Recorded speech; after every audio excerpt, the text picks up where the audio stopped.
அவங்களுக்குள்ள ஏகப்பட்ட பிரச்சனை இருக்குது. கூட்டணி இயல்பாக அமையலை. அது ஏற்கனவே நம்ம பேசிட்டோம். இவர் எடப்பாடி வந்து 4 கார் மாதிரி போய் அவரை சந்தித்து அவர் இங்கே வந்து உட்காந்து ஏதோ இந்த கட்டாயத்தாலி கட்டுற மாதிரி உட்காந்துருந்தாங்க. அவரே பேட்டி, அமித்ஷாவே பேட்டி கொடுத்துட்டு போயிட்டார். அதுக்கு பின்னாடி அமித்ஷா கூட்டணி ஆட்சி தான், கூட்டணி ஆட்சியாக இருந்தான்னு சொல்லிக்கிட்டே இருக்கிறாரு. இவர் ஏன் தலைமையில் ஆட்சின்னு சொல்லிக்கிட்டே இருக்கிறாரு. அதுக்கு ஒரு கிளாரிட்டியே கிடைக்க மாட்டேங்குது. அதாவது எடப்பாடி முதலமைச்சர், அதிமுக தனித்த பெரும்பான்மையோடு நாங்கள் தான் அது அமைப்போம் அப்படின்னு எடப்பாடி சொல்கிறாரு. ஆனால் அமித்ஷா அதை வந்து என்ன செய்யலை, ஏற்றுக்கல. ஆனால் என்ன சொல்கிறாங்க, அமித்ஷா தான் முடிவெடுக்கணும்னு தினகரன்ல இருந்து எல்லாரும் அவங்க பேசுகிறாங்க. ஒரு மிகப்பெரிய குழப்பம் அதற்குள் நீடித்து கொண்டே தான் இருக்கிறது. இவர்கள் பாஜகவினுடைய பார்வையில் அது வந்து நாங்கள் தான் என்ன செய்வோம், கூட்டணியை வழி நடத்துவோம், நாங்கள் தான் அரசாங்கத்தை நடத்துவோங்கிறத பாஜக தெளிவாகவே பதிவு செய்கிறார்கள். அதிமுக தரப்பில் எடப்பாடி பிரச்சாரங்களில் பேசும்போது அதிமுக தனித்த ஆட்சி அமைக்கும், நாங்கள் தான் அப்படிங்கிறத அவங்க சொல்கிறாங்க. அதனால் கூட்டணியே ஒரு பொருந்தாத கூட்டணியாகத்தான் அது வலம் வந்து கொண்டிருக்கிறது அப்படிங்கிறது ஒன்று. ரெண்டாவது வந்து அண்ணாமலைகிட்ட வந்து இப்போ நாகராஜன் அதை ஒத்துக்குருவார்னு நினைக்கிறேன், அதையாவது ஒத்துக்குருவார்னு நினைக்கிறேன். அண்ணாமலைகிட்ட பேட்டி எடுத்தாங்க. தமிழ்நாடு இவ்வளோ தூரம் வளர்ந்திருக்கிறது, பொருளாதார ரீதியாக சமூக ரீதியாக வளர்ந்திருக்கிறது, பாஜக ஆளக்கூடிய மாநிலங்களில் அப்படி அத்தகைய வளர்ச்சியை உங்களால் ஏன் காட்ட முடியவில்லை? 15 மாநிலங்களில் ஆட்சி இருக்கீங்க, கம்பேரிட்டிவ் தமிழ்நாடு மாதிரி ஏன் ஒரு ஆட்சியை காட்ட முடியலன்னு கேட்கும்போது அவர் என்ன பதில் சொன்னார் தெரியுமா? தமிழ்நாட்டை இந்தியாவில் இருக்கக்கூடிய பிற மாநிலங்களோடு ஒப்பிட்டு பார்க்கக்கூடாது, ஐரோப்பிய நாடுகளோடு தான் ஒப்பிட்டு பார்க்க வேண்டும் அப்படிங்கிற ஒரு வார்த்தையை யார் அண்ணாமலை பதிவு பண்ணார். தமிழிசையும் அதை பதிவு பண்ணாங்க. தமிழ்நாடு என்பது ரொம்ப, நீங்கள் வந்து அக்னீஸ்வரன் வந்து பாஜகவோடு கூட்டணி வச்சிருக்கிறதுனால அதிமுக செய்த சாதனைகளையும் தரமட்டமாக்கிறாதீங்க தயவு செய்து. பாஜகவோட கூட்டணி வச்சா அதுக்காக நீங்கள் நியாயத்துக்கு பேசுங்க, அது வேற. ஆனால் அதிமுக செய்த சாதனைகளையே நீங்கள் கொண்டு பாஜகவோடு கம்பேர் பண்ணிடாதீங்க.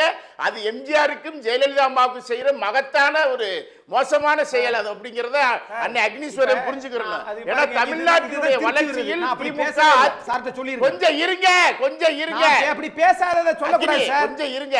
தமிழ்நாட்டினுடைய வளர்ச்சியில் திராவிட கட்சிகளுடைய பங்களிப்பு மகத்தானது. அதில் கலைஞருக்கும் எம்ஜிஆருக்கும் ஜெயலலிதா அம்மையாருக்கும் எம்கேஎஸ்க்கும் மகத்தான பங்களிப்பு இருக்கிறது. அதை பிஜேபியோட அடமான கட்சியை வேணா வைங்க, ஆனா தமிழ்நாட்டை கொண்டு போய் வைக்கிறதுக்கு நாங்க அனுமதிக்க மாட்டோம். தமிழ்நாட்டை காப்பாற்றுவதற்கு ஜெயலலிதா வழியில் காப்பாற்றுவோம், எம்ஜிஆர் வழியில் காப்பாற்றுவோம், கலைஞர் வழியில் காப்பாற்றுவோம், ஸ்டாலின் வழியில் காப்பாற்றுவோம். ஆனா நீங்க கொண்டு போய் அதிமுக அடகு வச்சுட்டு தமிழ்நாட்டை அடகு வைக்க போறோம்னு சொல்லாதீங்க. அதை நாங்கள் அனுமதிக்க மாட்டோம், அதை தமிழ்நாடு அனுமதிக்காது, மறந்துடாதீங்க. பாஜக 15 மாநிலத்தில் ஆட்சியில் இருக்காங்க. ஒரு வித்தியாசமான ஆட்சியை திமுக இங்க இருக்க தமிழ்நாடு கவர்மெண்ட் மாதிரி ஒரு மாடல் அவங்களால காட்ட முடியுமா?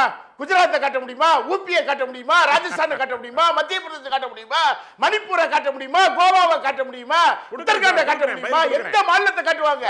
எல்லா இடத்துலயும் கலவரம், எல்லா இடத்துலயும் பெண்களுக்கு பாதுகாப்பு கிடையாது. சனாதனம்னா என்னன்னு அண்ணன் கேட்கிறாரு. கவர்னர்கிட்ட கேளுங்க சார், சனாதனம்னா என்னன்னு. மூச்சுக்கு 300 சனாதனம் அவர் தான் பேசுறாரு. சனாதனம்னா என்ன தெரியுமா? திரௌபதி முர்முவை நாடாளுமன்றத்தை திறப்பதற்கு கூட உள்ளே விடாதது, அதான் சனாதனம். பெண்களை பத்தி நீங்க பேசுறீங்க. பெண்கள் ஜனாதிபதியை வச்சுக்கிட்டு பார்லிமெண்ட்டுக்குள்ள கூட அந்த அம்மாவை உள்ள நுழைய விடாம தடுத்தது எது? சனாதனம். பெண்களை பத்தி பேசுறீங்க. ஒரு திரௌபதி முர்மு என்ற ஜனாதிபதிக்கே அந்த அவமானம்னா சாதாரண பெண்களை நீங்க என்ன பாடுபடுத்திருக்கீங்க 2000 வருஷமா? அந்த 2000 வருஷமான சமூக பாதிப்பு தான் இப்போதும் பிரச்சனைகளாக வருகிறது. அதை தடுக்க அரசு முயற்சிக்கிறது. சம்பவங்கள் நடந்த பொழுது அதான் இதா இங்க தமிழ்நாட்டில் பெண்கள் பாதுகாப்பாக இருக்கிறார்கள். அதில் அங்கொன்று இங்கொன்று குற்றங்கள் நடக்கும், அரசு அதை தடுக்கும். ஆனால் பாஜக ஆளக்கூடிய மாநிலங்களில் நிலைமை அது இல்லை. தர்மசாலா குறித்து பேசுங்க, எத்தனை பெண்கள் இங்கே புதைக்கப்பட்டிருக்கிறார்கள் சொல்லுங்க பாப்பா, சொல்ல முடியுமா? இந்த மாதிரி ஏராளமான விஷயங்களை பேச முடியும். ஆனால் சனாதனம் என்பது அது பெண்களுடைய வாழ்க்கை. நீங்க வந்து உயர் ஜாதி என்று கருதக்கூடிய பெண்கள் கூட அதை ஒத்துக்குவாங்க. நாகராஜ் ஒரே ஒரு செகண்ட் குறுக்கிடுறாரு.